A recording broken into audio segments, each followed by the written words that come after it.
Ah, ayan o. Ayan. Uy, Whitey. Ayan na, si Ayuda, si Ayuda. Ayuda. Ayan, Whitey, Whitey. Whitey. Ayuda. Cibulag, cibulag, cibulag.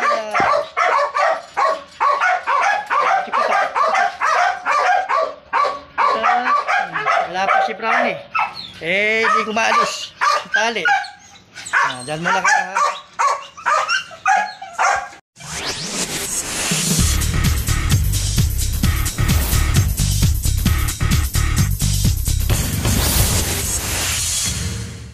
Yun.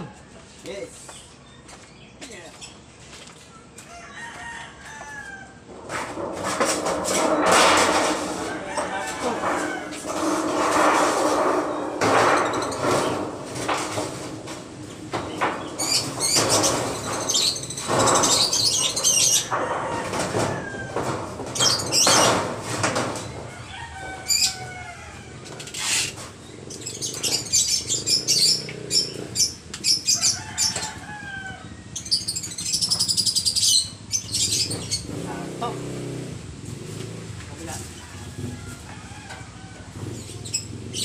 Kaya lang, dalawang kuwet. Dito sa dulo. Hop. Bantay ko ulit. Sa akin. Hop. Tuktungan. Sakto na sa tuktungan.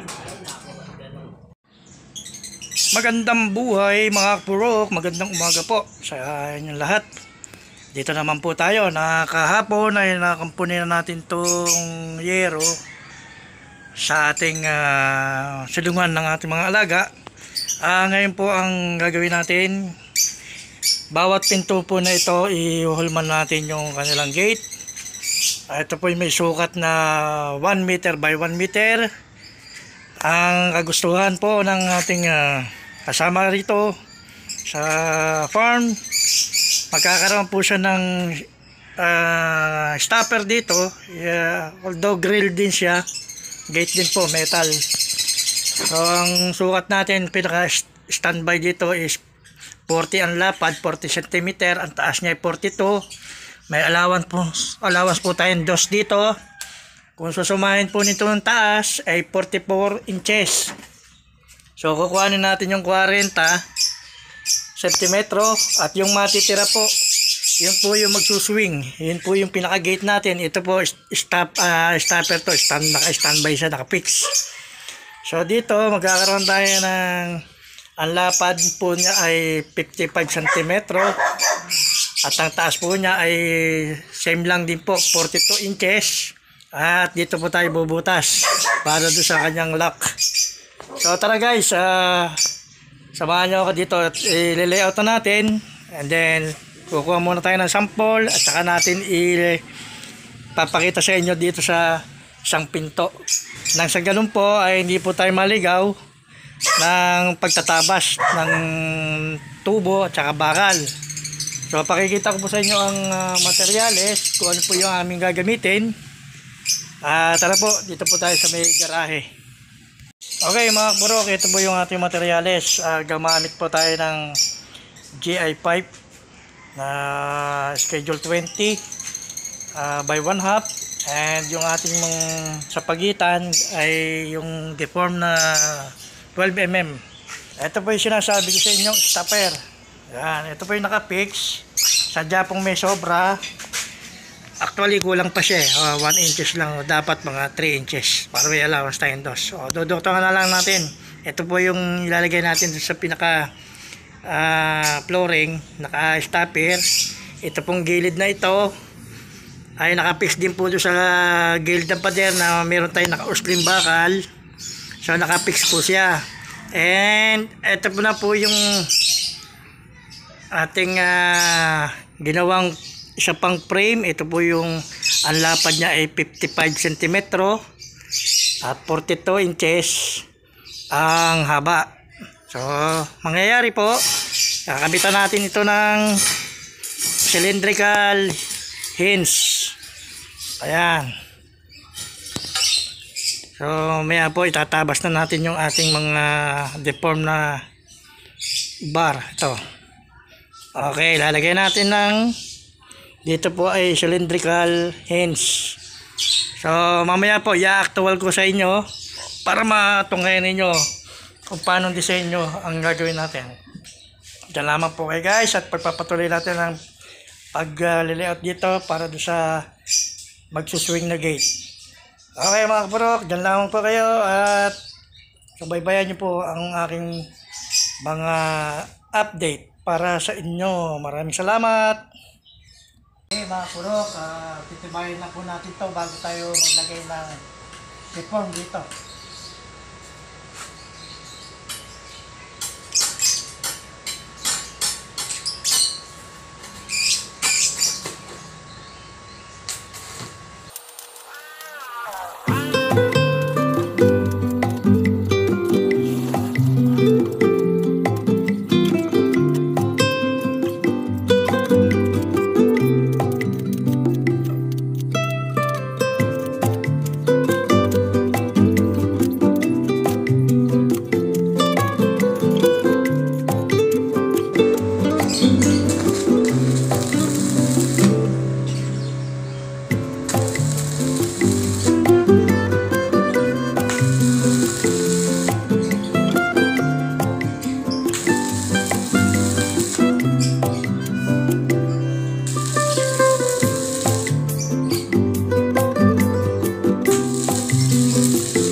marami po mga kurok nandun sa ano, hindi ko maalis yung tali. So, atayin natin yung isang asahan natin para maalis yung tali. Pero anyway, ito na po yung aming progress for 1 week. Ayan, buo na po natin. So, buo na po yung ating kwento para dun sa ating ginagawang dog cage. Dog cage. Pasensya na kayo, doma please. Wala pong meeting. Okay. Po, hanggang dito naman po. Ito po, naibahagi namin sa inyo yung aming ginawa na tulungan ng aso. May silungan na sila. Comment naman po kayo sa comment section kung ano pa yung mga dapat natin gawin para sa ating mga aso. Patuloy lamang po kayo. Sumubaybay. Thank you for tuturan. Kaya pong parang papalakasan nyo. Wala po tayong liga. Kaya binabaling muna natin sa mga alagang hayop. At hanggang sa muli po mga kurok. Ito lamang po si Jeffords. Nag-iwan sa inyo ng isang pagpapalang araw. At huwag nyo pong makakalimutan mag-subscribe. Ito lamang po subscribe button. At pakishare na rin po. At sa ganoon, marami pa tayong matulungan na followers at saka mga subscribers. At paano tayo ay nakabigay ng kaunting tulong. Hanggang sa muli po, this is Jeffords 21 and see you in my next videos. God bless! Bye bye!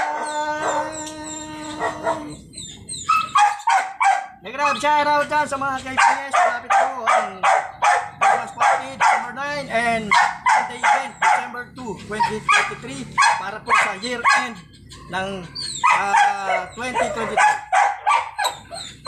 Bye-bye!